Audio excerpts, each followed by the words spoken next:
This is Hidden Killers Week in Review. A look back at the most prolific stories of the week. This is Hidden Killers Live with Tony Bruschi, Stacey Cole, and Todd Michaels. All right, today we are stepping into one of the most extraordinary and troubling cases I think that we've ever covered, and we still don't know most of the details. That's what makes it so damn elusive. It's the case that isn't just about one act of violence, but about what can fester inside a justice system when power goes unchecked. In September of 2024, inside the Lecter County Courthouse in Whitesburg, Kentucky, Sheriff Shawn Stines walked into the chambers of District Judge Kevin Mullins. It opened fire. We all saw it on video. Judge Mullins died there in his own office. The entire shooting captured on courthouse surveillance. Stines surrendered immediately. He's now indicted for the murder of a public official and awaiting trial, but that single moment didn't happen in a vacuum. 3 days earlier, Stines had been deposed in a federal civil rights lawsuit, Adkins versus Fields. That alleges a pattern of sexual exploitation and coercion tied to the very courthouse where the shooting occurred.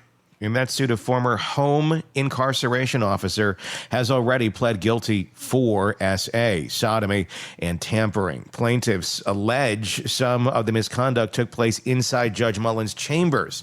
Stines was named in that lawsuit for alleged failures of supervision, though not accused of any sort of SA wrongdoing himself. After the shooting, body cam footage shows Stines distraught and paranoid, pleading not to be harmed. His lawyers have filed notice of an insanity or extreme emotional disturbance defense. Prosecutors are opposing bond and have not ruled out seeking the death penalty. At the time, women are now stepping forward publicly, some on the record, with journalists like Brian Anton describing how power, fear, and retaliation kept them silent for years. They've alleged ask for favors arrangements, threats of losing their children, and a courthouse culture that blurred the line between justice and exploitation. These are allegations, not criminal convictions against Judge Mullins, but they frame the environment Stines inhabited before he pulled the trigger. This isn't just a Kentucky story. It's a cautionary tale about what can happen when a small-town justice system becomes a closed ecosystem and accountability collapses. How does an officer sworn to uphold the law reach the point of killing a judge? How do victims weigh speaking out when every official holds power over their freedom? And how can a community rebuild trust when the courthouse itself has become the crime scene? To help us untangle the behavior in this and the power dynamics at play, Robin Dreeke, retired FBI special agent, former chief of the Counterintelligence Behavioral Analysis Program. Robin, I just saw the interview recently Brian Anton did with another one of the individuals who's making claims of the ask for favors situation there in the courthouse. And then you got the sheriff, who just days earlier was in that deposition, certainly had a good understanding of what the charges were at stake and what was going on. What kind of psychological profile do you think he had, the sheriff had, as he walked into that courthouse that day that he took the judge's life? Boy, I've gone full circle on this one a couple times, Tony, because we keep getting more data coming in. And I'm boiling it down to this right now. With the more data coming in, we're starting to see a lot more smoke. Mm-hmm. When I first started seeing this, I was thinking we got a very rare occurrence of a potential psychotic break. Mm-hmm. Because some data points are going in that direction because of patterns of his past behavior and all those things. But as we start, and as Brian Enton's doing a great job of seeing smoke, we might not have quite the psychotic break I was originally thinking, because psychotic breaks, typically if someone is having an episode, they're very random. The paranoia goes in there, which we're seeing some things with him wearing his vest and all those things that have been reported. But what's pulling me away from the psychotic break, and we might have a pattern of really bad, abhorrent behavior that led to this, is the fact that all of his actions of apparently being paranoid were centered around the courthouse. Mm-hmm. And so I'm thinking we're going to find out a lot of dirty things in the days and weeks to come. And I think I think he had a plan. I think he'd been planning it for a while, because that's where I'm leaning to right now. I'm less on the side of the psychotic break thing. I think he knew exactly what he was doing and why he was doing it. Almost the courthouse being a triggering factor. Yeah. Yeah. And that's an interesting thing, considering when you consider the chambers itself are at play in this conversation of the allegations that things were happening in the judge's chamber itself. How much do you think? I mean, we are missing a big piece here because, well, Kevin Mullins is dead, the judge, and the allegations are that some of these things took place in his chambers. He is not listed in that civil suit, but obviously another individual is, and there has been charges there. But the fact that his own office, his own chambers, basically, being listed as a place where some of these things took place, and there has been allegations. Again, Kevin's dead. How much are we missing here because he's dead? Before I ask too many other questions.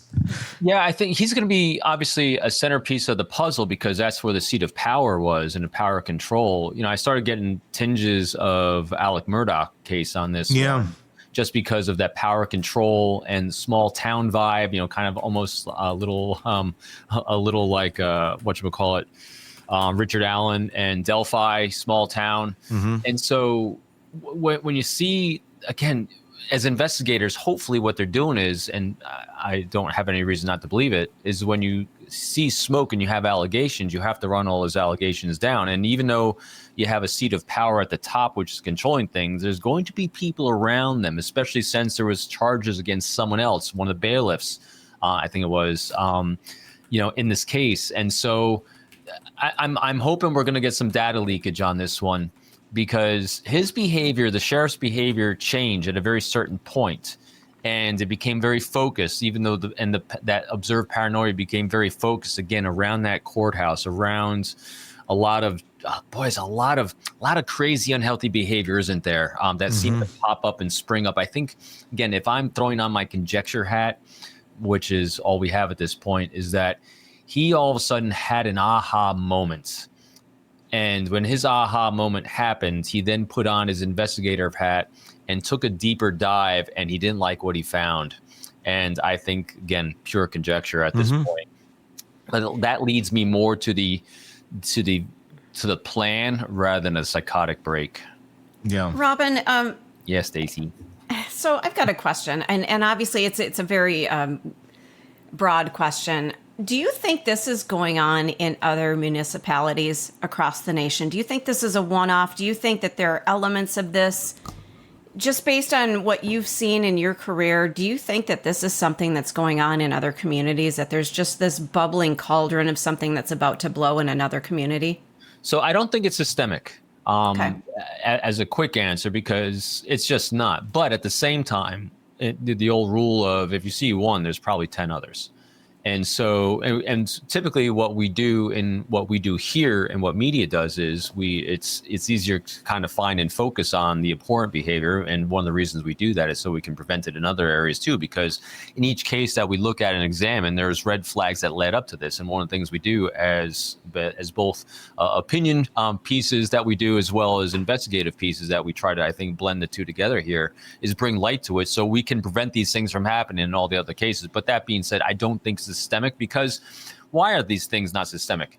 Because a lot of people have to know, and by and large, as a species, we are good people. We want to do moral and ethical things. One of the reasons we have laws is to have accountability for each other, and we are our brother's keeper.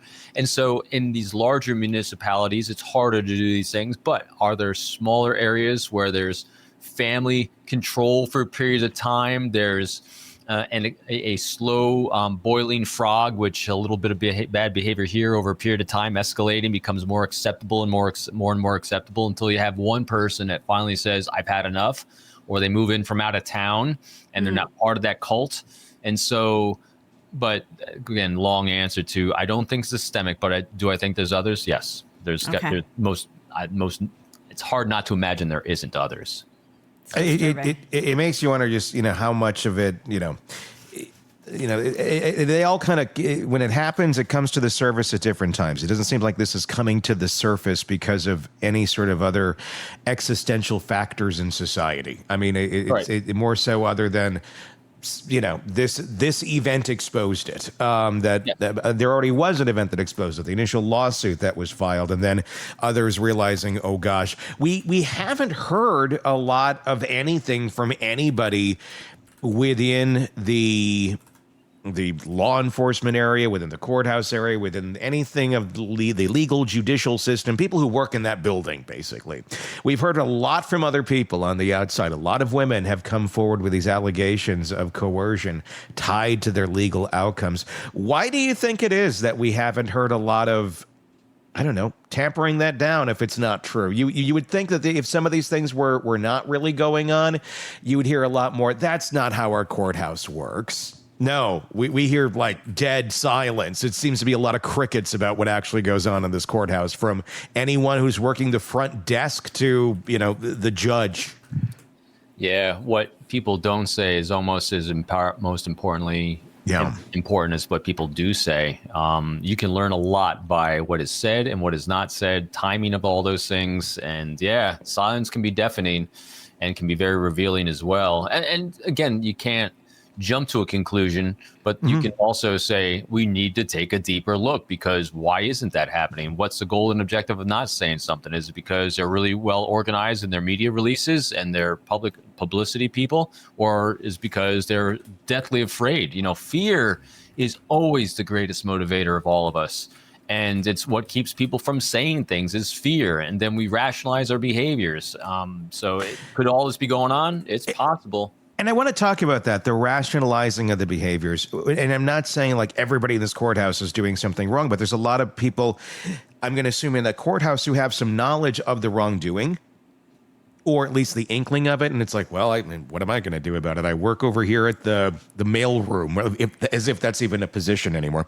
But other ancillary parts around the building where they weren't involved in these things, but rumors travel, and you go, oh, I think I know that's going on. But there's nothing they could have done about it if they wanted to stay employed. Right. And there's that pressure to be quiet, because if you were to make an accusation and you can't prove it, well, then you're going to get sued. And so there's a lot of reasons to be quiet. But at the same point, I guess I'm wondering how much, when you're living in an environment like that day after day, is it living in fear of exposing it, or is it just it's so normalized? I'm wondering how people in that courthouse are feeling right now as all this goes on. On the outside, we look at this going, oh my gosh, like this is twisted stuff here. Right? And if we were to assume that others have some knowledge here and are doing exactly what I just said, are they living in fear? Or I'm wondering if they're looking at this as, oh, come on, this happens everywhere. The rationalizing of the behavior. It's not good, but I wonder how much of that goes on that also further solidifies the thought that there's this level of unhealthy craziness around it, but we can't quite accept the level to which it is because it's so extreme, so we normalize it down to another place. It's probably a little bit of everything. Yeah. So here's one of the laws of human nature is we're always going to act in our own best interest in terms of our safety, security, and prosperity from our own point of view, from whatever context and situation we're living in. And so all these individuals are acting in what they think is their best interest and comes down to fear of reprisal, fear of not being able to move.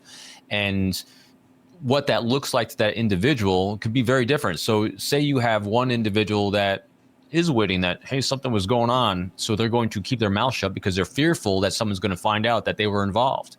You can have others that had no idea anything's going on, but now they're hearing these allegations and they're fearful of being connected in some way. So they're going to keep their heads down. There's all kinds of reasons why people are taking the actions they're taking. And it's hard to predict exactly what's causing it, but we're getting data on all this. And so the rationalizing of it, we rationalize things when we want to believe. We want to believe what we want to believe. And if we have a job, because remember, we're going to act in our own best interest, as I said, for ourselves and our families, those we care about. And if we don't feel we have other options, if we feel like we're trapped, and we only get an inkling of this this might be going on. Isn't it going on? If I had an option, if I don't have direct firsthand knowledge, again, there's not going to be a lot of people that have very, very clear firsthand knowledge. If anything was going on with the judge or anyone else, it's going to be a very, very small, tight circle. Now there's going to be leakage of other people that might think or might not think something was going on. What happens is, if you don't want to believe it, what do we do with our confirmation bias? We're going to look at and only take in data that's going to help us rationalize nothing was going on. Mm-hmm. So we can feel better about who we are, because we don't want to be the type of person that allows abhorrent behavior to go on around us, or even be associated with that as in a workplace, because that will destroy our own self-image. It'll destroy our own being. And so that's how we as human beings will rationalize otherwise really, really abhorrent behavior. And then you cascade on top of it groupthink. Well, if no one else is saying anything, it must be all right. And I like Billy Bob Joe. He's a great guy. And Billy Bob Joe's great. I love Billy Bob Joe. You know, he's a half step above Schmuckatelli. Yes, he is. I like Billy Bob. You know, but these people, you know, they will look to others to gauge what their behavior and reaction should be. And if you have someone you respect in your life, you have someone that has time, a lot more time in a position than you do, and you see what they're doing and what their behaviors are, and then you try to understand them and say, well, this is a really good family person. They have a really good standing. They're really good in their church. They're good morals and ethics. And if they're not saying anything here, it must be okay. And so I'll just look the other way, because maybe there's no other way to look. That's how we as human beings do this, because if we did anything other than this, we'd be invalidating ourselves. We don't like doing that. It hurts us psychologically. Mm-hmm. You know, Tony, you and I have worked in places, and I'm nothing like this went on, but you and I have worked in similar places where there were things going on and people kind of looked the other way, and it was a family organization. Yeah. You kind of get into this mode where it's self-preservation. I need this job. I need to continue with what I'm doing. This is my career.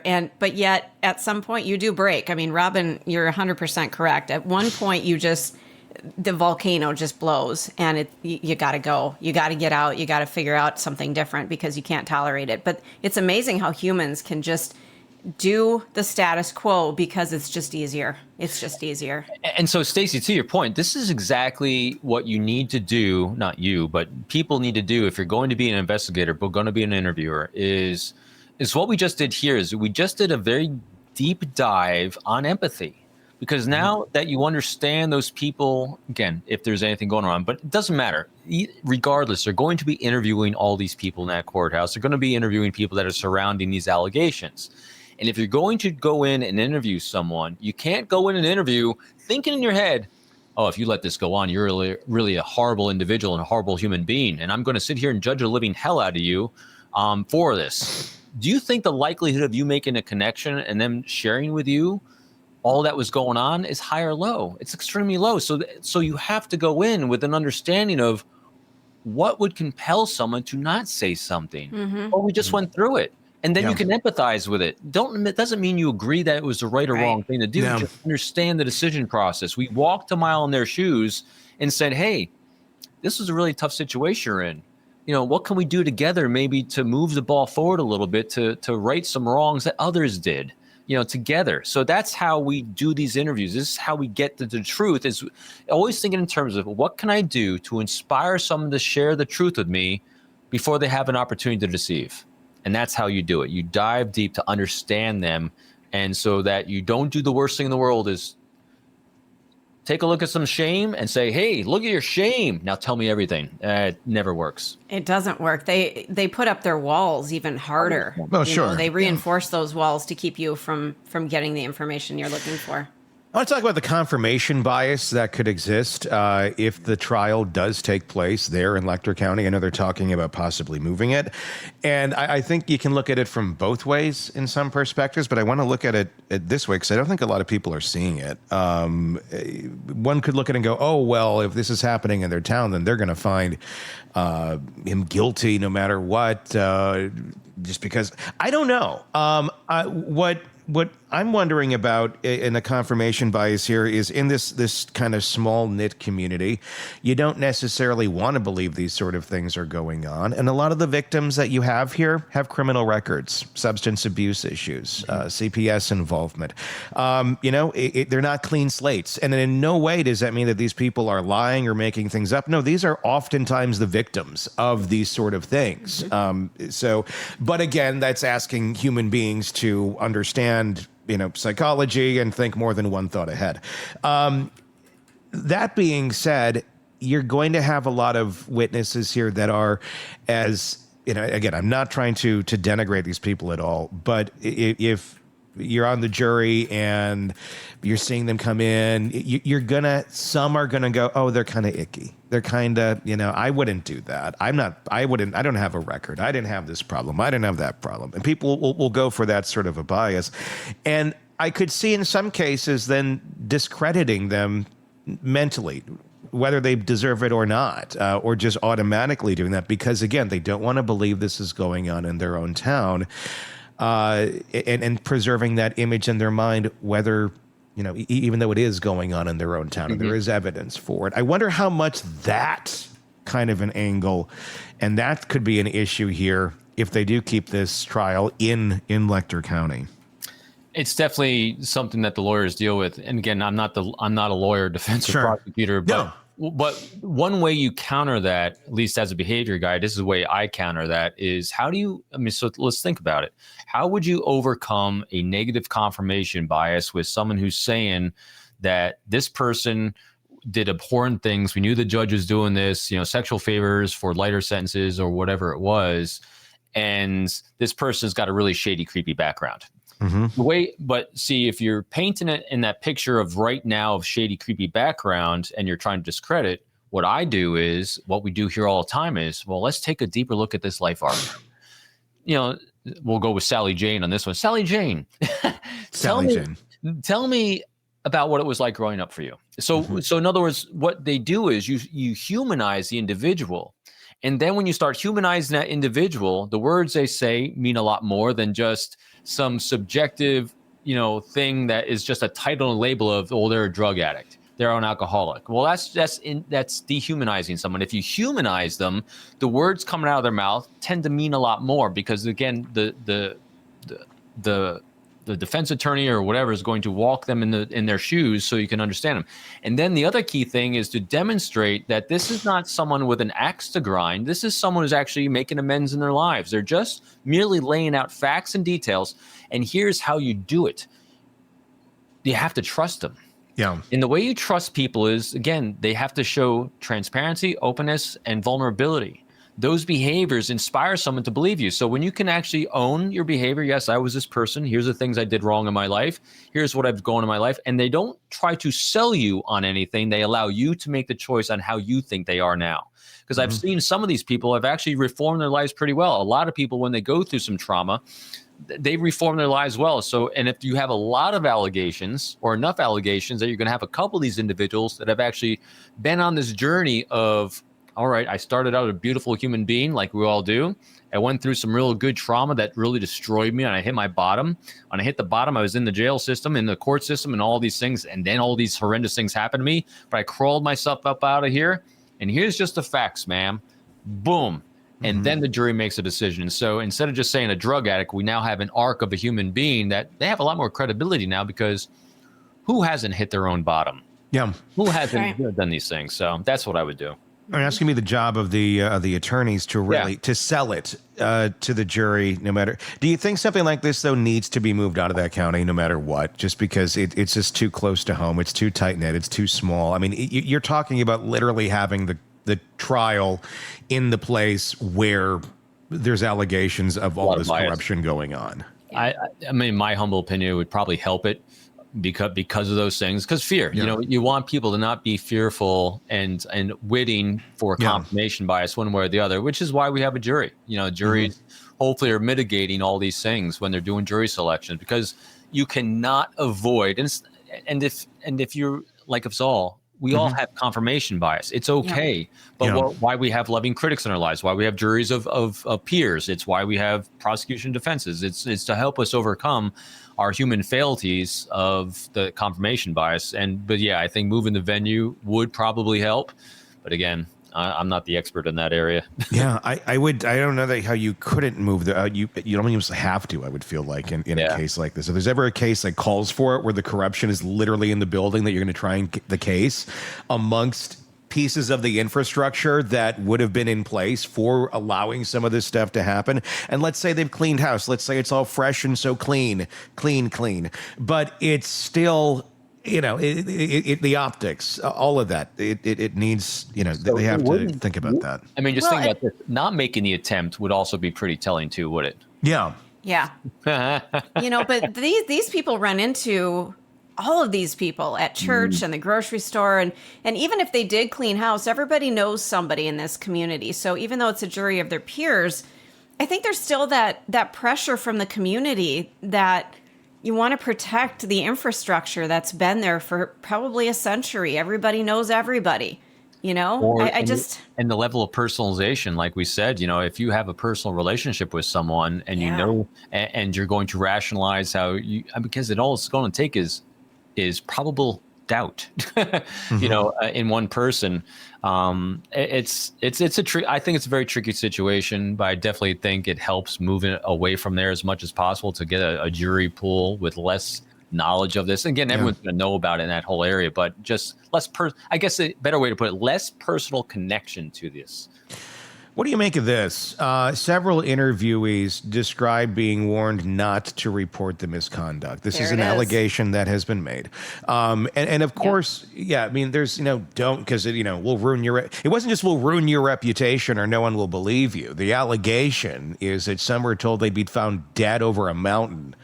That's kind of that's a harsh one. That's a harsh thing to say to somebody after, anything for any reason, but especially after you violated them in a horrible way. You talk about this. You'll be found dead somewhere. Sounds like the mafia, doesn't it? For a little bit. I mean, and I'm wondering, okay, just threats, or have they ever carried that out?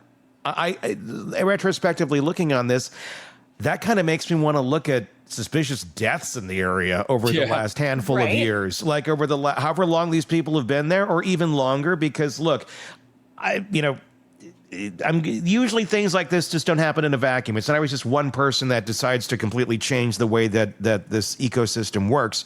Usually in these judicial type systems, when there's systematic corruption or generational corruption, it's just that. It's generational. It keeps going. Well, the former ones did it this way too. Look at the new perks of the job you have, Mr. Judge. Wait, that's a perk? I mean, in some horrible, horrible way, if you have a very sick mind, some of these things, people are like, oh, wow, I can get away with this.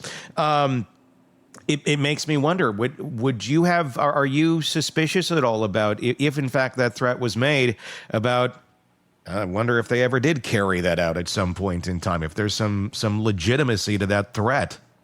Yeah, it's definitely something I think they need to investigate that as well, because in order for a threat to be effective, it has to have teeth. And how do threats have teeth? Well, they have to have a past example of it being just that. When I saw that death threat as well, and even because this goes to the sheriff starting to wear the vest around and him making the claims that he feared for himself and his wife, his daughter, that seemed very odd to me. I think that's why people were looking at that whole psychotic break and paranoia, maybe. Unless he found out something about those threats being actually very tangible, very real, because that's what gives things teeth and legs. And again, but that happens if it is systemic over time, and it's a known established fact that if that threat is made, it has the ability to be carried out upon. And I have this example, whether the example is factual in your own mind or it's just urban legend, it still has the same power over you. So urban legend could play a part in it, but it definitely needs to be flushed out. All these things. I mean, just think about every time I see cases like this, I just think about every time we're saying here, this needs to be looked at. This person needs to be interviewed. I'm just thinking about the bandwidth of individuals that need to be interviewed, processed, assimilated, and who's doing that, and what's their objectivity. They'd have to call in outside people to do all of this. Just, 100%. I mean, haul somebody in, put up a trailer outside, and they literally, I can't talk, literally live there for like a year or two to interview people. There's no way that somebody inside this community can be doing the interviews. There's just no way. Yeah, there's just, this is just such a mess in that community. I want to go there and just hang out for a week and have coffee at the local diner and talk. You get a vibe. I think that's why I love, and you cited Brian Enton at the very beginning. He does a really good job of getting the vibe on the ground, because walking the ground, as I used to say, touch it, taste it, feel it, because when you get the energy there and you actually do the interaction, it gives a lot of context to the data we see from 30,000 miles, that's a long way, from 3,000 miles away to that. But that's why it's really, really important to walk the grounds, interaction, to feel, the just the tenor and tempo of the people around you. It goes a long way. Yeah, there's some very interesting interviews that he's done with some of the folks there. His channel is Brian Enton Investigates, if you want to check them out in their entirety. Let us know your thoughts in the comments section on this case. We would love to hear that. Let's move on now to the David story, the Celeste story, whatever you want to call it story. A teenage girl's dead in the front trunk of a Tesla, the Frunk, and that vehicle registered to rising music star David. You see him listed as D4VD. No one reports her missing, though. The car sits in plain view for weeks, and when her body is finally discovered, there's silence. No public statement, no arrest, no answers as of right now. We're going to be joined again. Robin Dreeke, retired FBI special agent, former chief of the Counterintelligence Behavioral Analysis Program, to continue discussing this story. I know people are going, wait a second, she was reported missing, but let's go back to that for a second. She was a year earlier, and then she was back at home again. So it's appearing at this point in time that she came back. She was on her security camera at her family home, so somebody knew she was back. That just appears to be a factual piece of the story now at this point. There wasn't necessarily a second report of being missing. So I'm wondering, was she ever missing? And let's talk about that for a little bit. When someone goes missing, we have this every single day. Only certain ones seem to get the attention or qualify for the Amber Alert or qualify for whatever alert they're going to put out there. Let's talk about that in our system of what we have going on here of people when they go missing. And is it effective in any way, shape, or form for helping people be found when they are going missing, especially in a situation like this? Missing. What's the other term for it? You can claim someone's missing, or they've been. There's two things. There's one that triggers an immediate response. The other actually has to take time. There's different qualifiers in different places. And so, just claiming someone's missing, it doesn't really trigger much at all, obviously. Mm-hmm. So, because again, you get these again, we just talked about confirmation biases. So the people in someone's life, including the person themselves, that if they're aspiring to do X, Y, and Z, they want to do these great things. So you're going to rationalize the behavior away that, hey, they're not really missing. They're just interacting with so-and-so. They're making, they're doing some networking over here. They're doing all these things. And so I think that muddles the entire reporting as well as just being surrounded by unhealthy people doing stupid things. Mm-hmm. But yeah, missing people never, ever gets the attention it needs, especially when young and teenage. This is how people get trafficked. Yeah, or not white and blonde. That too. That doesn't seem to get the traction there either. No, and people get trafficked into these systems because of this problem with reporting and being able to lock people onto them right away and try to track them down. So, and it's a weird thing that we don't seem to have a very, I don't know, when it happens, the passion isn't there. The passion's there once they're dead or it gets like, oh, maybe this could be something really horrible. It's a weird thing in society that we don't have the urgency to do it when we could actually make a difference and find the person alive versus when they're not. But again, society would need to know about the person being missing as well. And if the family is not paying enough attention to their own human being, it's hard for anyone to really know. if those red flags aren't being raised. And unfortunately, that's usually the starting point. The people who are supposed to care aren't caring. And look at this confirmation bias too. So if you know that your person that is missing has a relationship with a celebrity, pseudo celebrity, or something like that, what's our confirmation bias? Oh, they're just hanging out with them and they're being well taken care of. And so are they really missing? So I think that whole, attention aspect of it, and just think about, do our thought experiment. So say we know our next door neighbor's daughter happens to be friends with, we've heard rumor, not necessarily confirmed, but we heard rumor they're actually friends with some high, say there's friends with Taylor Swift. And all of a sudden they go missing, or you haven't seen them around for a couple weeks, but you heard, they're friends with Taylor Swift. Oh, they're probably with Taylor Swift then. And, she's so secretive. She doesn't really tell who her posse is at the time. So they're probably just, see how that rationalization goes? Yeah. As opposed to they're missing. We haven't seen them in 2 weeks. Holy F, we got to do something now. True. See how that kind of plays into who their associates are and who they aren't? It messes with you. Messes with law enforcement too, because then law enforcement will start rationalizing it away also. Yeah. And when you do have a lot that do come back. And that's the other part of this is, when do you know what level of seriousness do you take it at? In some cases, there's been some scuttlebutt, because I like to use terms of different eras, over the weekend, about David and about him. As of right now, and I think this is important to state and contextually to state, not named as a murder suspect in Celeste Rivas Hernandez case. Now, not named as a suspect, that doesn't really mean much. As of right now, what there's a difference here. There's a big difference between being cleared and not being named as a suspect. No one has been cleared yet, and no one has been named a suspect. Obviously, there's got to be a suspect at some point in time, you would think. And, people do get cleared at some point, but he's neither been cleared, he's not been named a suspect, but neither has anyone else. Let's talk about that a little bit, and just the state as to where this is sitting as of this recording. No charges, no clearance, no nothing. The fact that he hasn't been cleared as of right now, but not named a suspect, doesn't mean anything now that we're however many weeks into this. Maybe. You want to.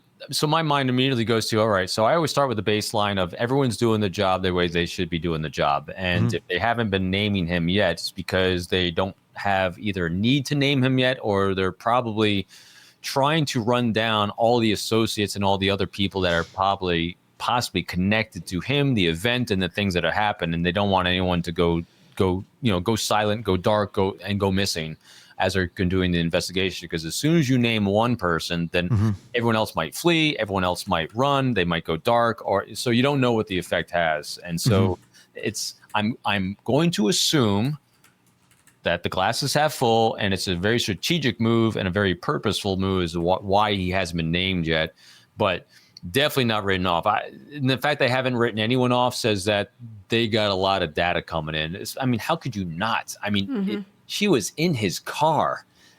And remember, I'm always looking at the age of people. First of all, we have never covered anyone who's smart.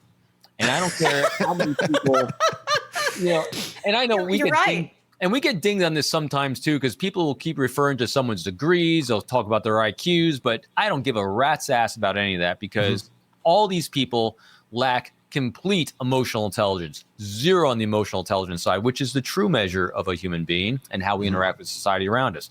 You cascade low EQ, emotional intelligence, with the fact that you're 20 years old and younger. It says you're a complete moron when doing stupid things.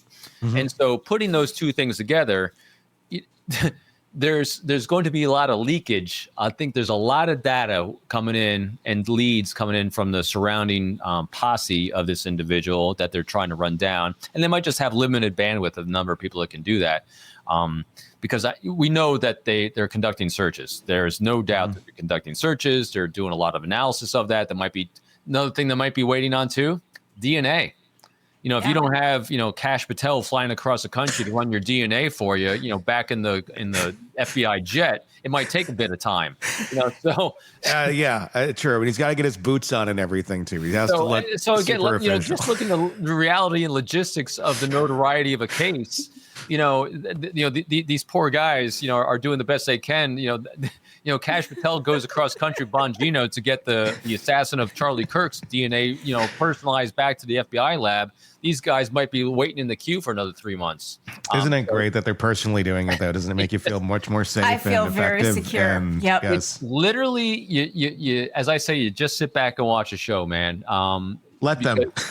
There's not enough popcorn, honey. Let them, and so I because I always have such a pragmatic view of having been in executive management of the FBI as well as a street agent for so long, I really know how these organizations work, for the good sometimes and for the not so good and slow sometimes. And so a very pragmatic Robin says the slowness of this could literally be they have DNA, they're waiting for a DNA positive hit, linking people together. They're doing the same thing. Cell phone data analysis also takes roughly around the same amount of time. And so if you don't have, the head of an organization running across country for you, getting the necessary things, or your queue's so backed up because the Kash Patel's dropped in everyone else's cases in front of you, it could back you up. I literally have no idea. Yeah. I'm just saying the reality of the amount of time it takes for these super investigative things that we're used to seeing on Criminal Minds happen like this. We have the capabilities to do the investigations, but the time lapse between getting it, analyzing it, and coming to conclusions can be decades apart sometimes, unfortunately. So that might be playing into here. It's just like you look at this case and you go, come on. I mean, couldn't we have something by now? But so I know we're saying not smart human beings, but if these people manage to evade being caught on camera and nobody's arrested yet, I mean, I guess it's got to do, unless it's just pure dumb luck, or they're waiting and they got their eyes on them going, well, they're not going anywhere. Like, we know where they're at and they're waiting. If they were to flee, they're ready to, to stop them. So let's, I'm so sorry, Tony. Let's look at this. You say dumb luck. Yeah. When was the last time we've covered any single case and we said, oh, they were really smart? No.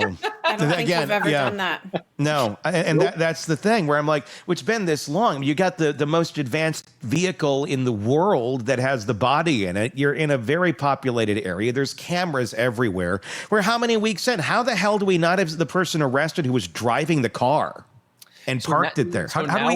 Now we could actually have the case of, these people are stupid, the criminals and the murderers. At the same time, though, you don't know what you're dealing with on the law enforcement side.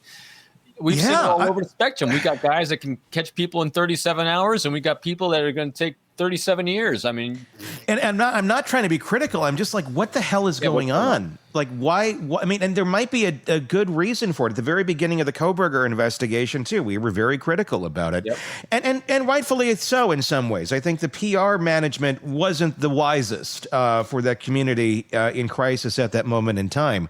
Well, but look at Gilligo too. I mean, why? Well, why that's a whole other different level of corruption over there. Correct. That's like a different animal. That's like. It's like a different zoo. It's not even the same remote thing. But this is something where maybe there is a reason. Maybe there is. They really want to make sure they have the case as solid as they can before they go in and make. And also, we don't know the reps they have, the local law enforcement, because that comes into it too. We saw it in the Kohberger case. If you have a smaller police department that the last murder they did before Kohberger, I think it was 14 years before that murder, that homicide, and they had a quadruple and they'd only done a single. Yeah. So I don't know the resources of this department of investigation. We're talking about, this is Beverly. I don't know. The house was in Beverly Hill. I don't know what it's LAPD that's on it. So it's LAPD. They got some reps here. They have resources that are beyond, LAPD reproach of most departments.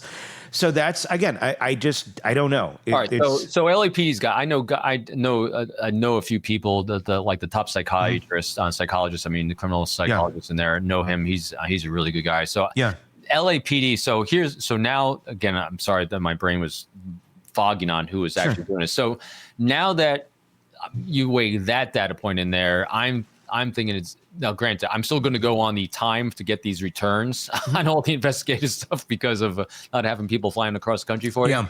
But that being said, that they do have their own crime lab, they do have their own resources. I mean, LAPD is like NYPD; they got a lot of resources. So silent to this point, I think it's calculated. Yeah. And people I think are chomping at the bit because everybody likes to bring up people and then tear them down. And I think there's a lot that people are, for whatever reason, they're going, well, it must be David. I don't know about that. I have serious reservations thinking that this guy killed this person.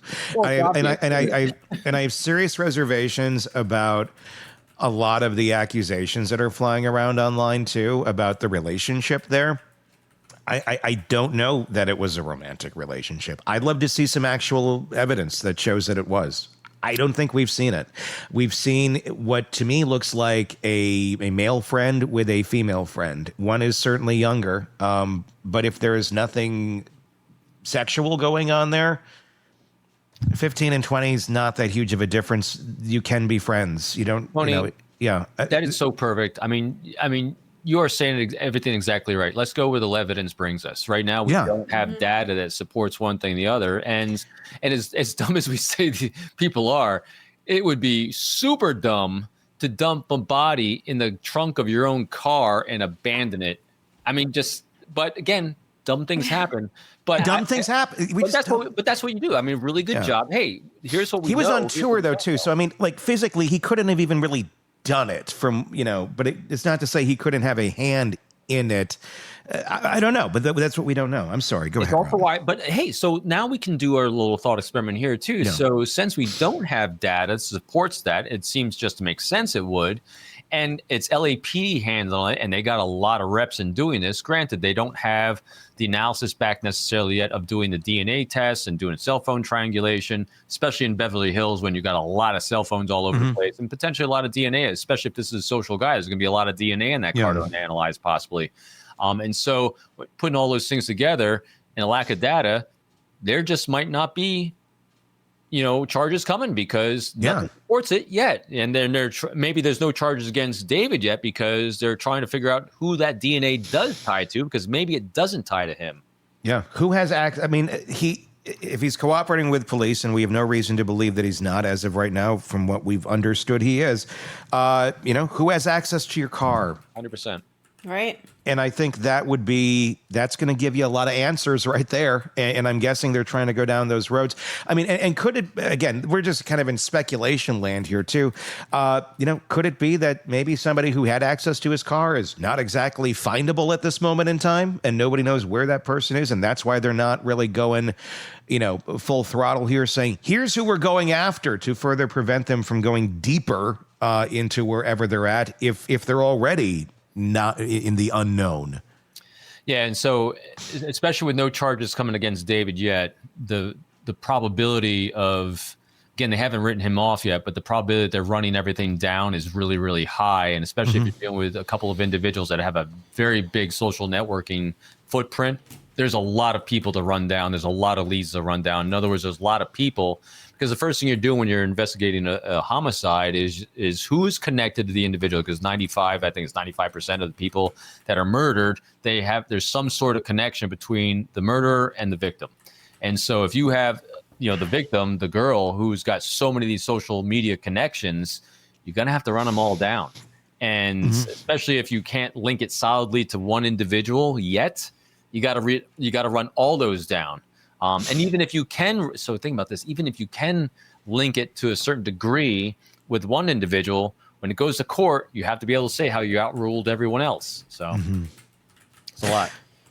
It is a lot when you're trying to figure out who all this is. I mean, the fact that these people are so, David has said, like his world, his people, I believe is the way that he phrased it, are online. He's of the online world. That he was a gamer, he was a this, he was a that, and that's the ecosystem to which he operates and lives.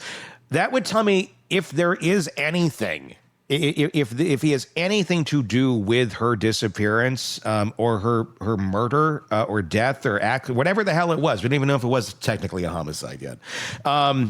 I would imagine that it'd be very hard. It'd be very. Would you be surprised if there's not anything in the digital sphere of a footprint on this guy if he has anything to do with it?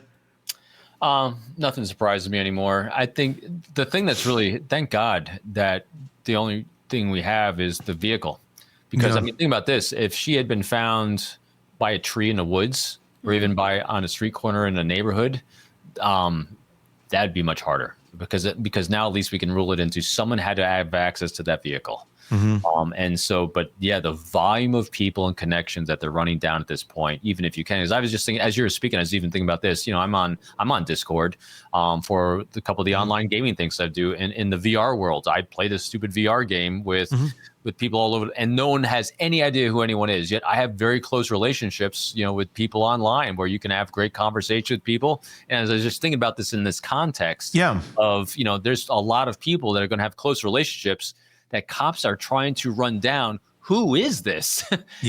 All I got is an anonymous name through some Meta account, and they're trying to figure out who the hell that is because there's a close relationship here, and they don't know who it is. Is it this person, this person? So it's a world of challenges. There is no doubt. Robin, do people know who you are in these chats? Do they know? No. I mean, so I'm assuming you're just like some player in there. Yep. They have no clue. And they listen to my voice and they have no idea I'm 57 years old. I don't want to add, I was going to say, either. We should do a game. Let's guess Robin's username. No. No. Come up with some very, very creative ideas on what that could be. I've given hints a few times, but no one's ever guessed what I do. Let's give us some insight, though, into that world, into that community, because we've obviously seen, he's very much into this world that David is. We've, of course, the Charlie Kirk shooter. We've seen there's another case I'm beginning to follow here of the teenager that ran over the two girls over the last week that he was stalking online, and he didn't like them because they were saying negative things about Charlie Kirk. So he thought, well, let's go run them over, which he did. But again, then bragged about it on an online forum of some sort for a video game he's playing. Yeah.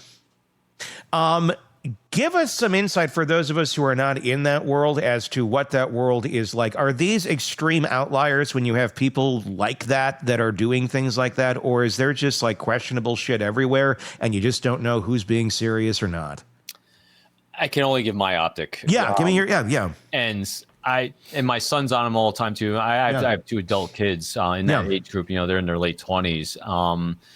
I don't see anything toxic in the stuff I do. I mean, you hear toxic kids saying toxic things from time, but never violent things. They'll just say inappropriate things is a better way to put it. And then, and to the credit towards the companies that the games that I play, they get voice banned. They'll be like, as I logged on last night, and there's this guy I play this one game with. He's actually he's in his 30s. He's a roofer in Kentucky. I have no idea who he is. I know that much about him because that's much he's shared. Yeah. And he came on last night, and he was already voice banned because he says this one thing online. It's not even a bad word or anything, but the algorithm thinks he's saying something else, and they voice ban him for like 30 minutes. And it's hilarious. He's doing these hand signals in the game, trying to articulate. Yeah. But no, and my son was telling me this because we talked about this a lot after the Charlie Kirk shooting, and this online culture that they have. You can find toxicity anywhere you look for it. Yeah. But by and large, a lot of these companies I'll give the glass half full. A lot of these companies and gaming companies are doing a very good job of creating these filters and algorithms to keep that toxicity out because they don't want to have their company go out of business. They make money by selling things that are positive, that parents will allow their kids to buy, that the government's not going to shut down or ban. And so by and large, they do a good job. But what happens is you have the gaming world, and then you have the communication world that goes around the gaming world. And so I play both my computer game, my Xbox downstairs, and I also play on my VR headset, I got an Oculus, and then with all those games, you have a Discord channel that will go along with that game. And so it's not the gaming systems themselves that are necessarily the ones that are bad. It's the chat world that'll go around, that'll start surrounding. So you'll have a group of people that can be completely anonymous that decide in the game, hey, here's an invite to my Discord channel. And so they give an invite to the person online, and then they go to that little cult of people. And I'll say a cult just as a collective, not as a bad thing, just a cult of people, completely anonymous, that starts out talking about this game. Now, if you have one individual or a couple individuals in there that start spreading some toxicity about other things going on in society or anything else, well, then that can start festering. And that's where that starts. So it can start here, it can start there, and that's why it's so hard to track it. All of it completely anonymous unless you decide to disclose who you are. Is this stuff like kind of coming off of the dark web now and getting into more mainstream platforms like Discord, like Reddits and things of that nature, where it used to be you had to dig a little bit deeper to find a community where it gets pretty dark? You'd have other, is it being harbored out in shallower waters than it used to be, and people are getting access to it in ways that and falling into these, especially young men, being able to find and fall into these things in a much easier way than they would have in the past, where in the past you would have had to been kind of like in a hackerish community or really know what the hell you were doing to go that deep on the web. Now, you're on a Discord from a game you were playing, and things can get pretty dark. Is it getting the shallow getting too close to home, and do these companies like Discord and such that provide the platforms, do they need to be more responsible with what they're allowing to have conversation of on their platforms? But the language you use there is really good and accurate. Shallower waters, I think, is a very accurate way to put it. I haven't heard anyone, because I used to work, I used to be a board member on a group called Innocent Lives Foundation, which we tracked and identified online predators and handed it over to law enforcement for investigation. And that took a lot of dark web work. And if you're going to traffic in horrendous things that are already, like Steven Stearns and the Matty Soto case, that is dark web kind of stuff when you're dealing with that. But when you're talking about just dialogue, ideology doesn't have to be it doesn't. It gets very shallow. And the challenge with it, it's not even just a challenge of the companies and tracking it, because the three of us and four, with Todd, the way we communicate as a generation is it's much more transparent. But what happens is that these people will start talking in code. The code becomes jargon and lingo that an algorithm's not going to pick up on until it picks up on, then they already moved on from it. And so, boy, it's a challenge. And so this kind of goes back to some of the things we were talking about because of the Charlie Kirk assassination. Was I don't think you're going to be able to keep chasing people around social networking sites and find the bad actors. I'm not saying you're not going to. You'll be able to identify some that way, but you're in chasing mode. You'll never catch up to sprinters if you're in chasing mode. The way to do it is really start looking earlier than that at the behaviors outside this world, because if they're doing it inside the virtual world, there's tons of leakage on the outside. It's a self-isolation. It's the dark thoughts. It's the vernacular they start using. So I constantly encourage parents to do this all the time.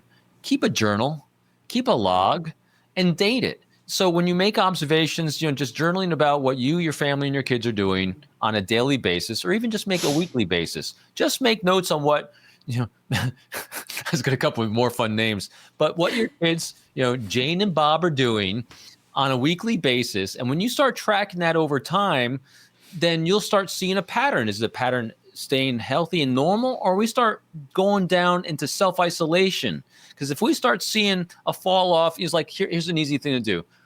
Name your kids' friends. And if you don't have the ability to name who your kids' friends are, these are conversations to have. But then as you just do a weekly check-in with your kids, like my kids and I, our family does this, we do a weekly FaceTime call, all four of us. My kids are grown.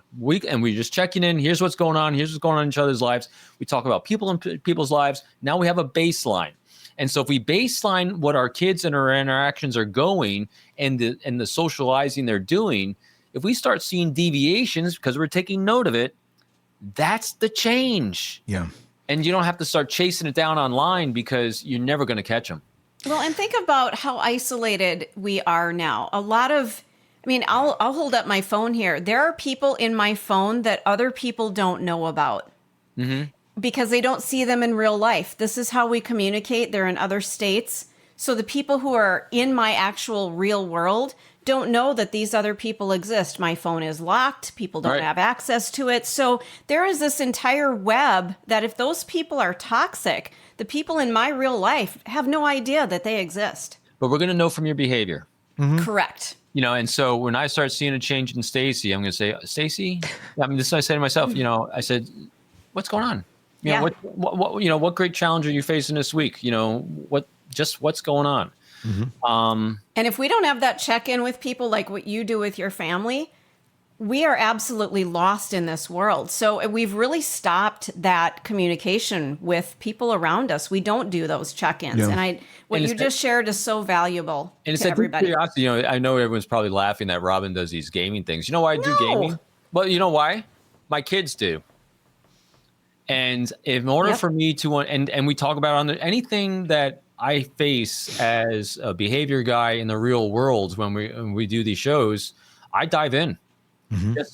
Just so I can understand that world a bit better. So I have that, like we were talking about Brian Enton, he goes on scene. Well, if we're going to talk about the virtual world and gaming and Discord and everything, I have an account. I do these things. Yeah. If I could get at least a bit of a taste and a flavor. I ask my kids about it because they're the source material for me about, hey, you're doing this every day. What are you seeing? What are you hearing? What's the reality from what we're seeing being propagated on the news cycles that are selling ad space compared to reality of just, what is really going on? Well, it's curiosity. It is just deep, active curiosity. And then, I've actually enjoyed these games. It gets really annoying though. These kids get really good at these games and really my favorite line ever that I use when I get angry, and I don't get angry because I say, let them, is would you go out and smell some grass? Smell the, wait, what kind of grass are we talking about here? Dad just installed AstroTurf in the front yard. Some green grass, man. And the other thing I'll do with some kids is take a breath because some of these kids just will not shut up. Sure. Yeah, it's good. I'm sorry, I'm digressing. No. Our chat section here on YouTube, they freaking love you, Robin. So stop apologizing for going off because everybody here just loves your commentary. So please don't ever apologize. I'm just a real guy, man, doing real things. Exactly, and they love it. And you can get his book right now, Unbreakable Alliances. It's his latest, wherever books are sold. So there you go. Yes. and audiobook, wherever. So if you want to go get more Robin after the show, you can go get. And there's other books too. I do highly recommend all of them. Yeah, me too. Robin Dreeke, retired FBI Special Agent Chief of the Counterintelligence Behavioral Analysis Program. As always, thank you for coming on and giving us your insight into the lovely world that we currently everything. have. You'll never know where it goes. Thanks, guys. We love that. And let us know your thoughts in the comments section as well. Want more on this case and others? Then press subscribe now and don't miss a moment of true crime coverage from Tony Bruschi and the Hidden Killers podcast.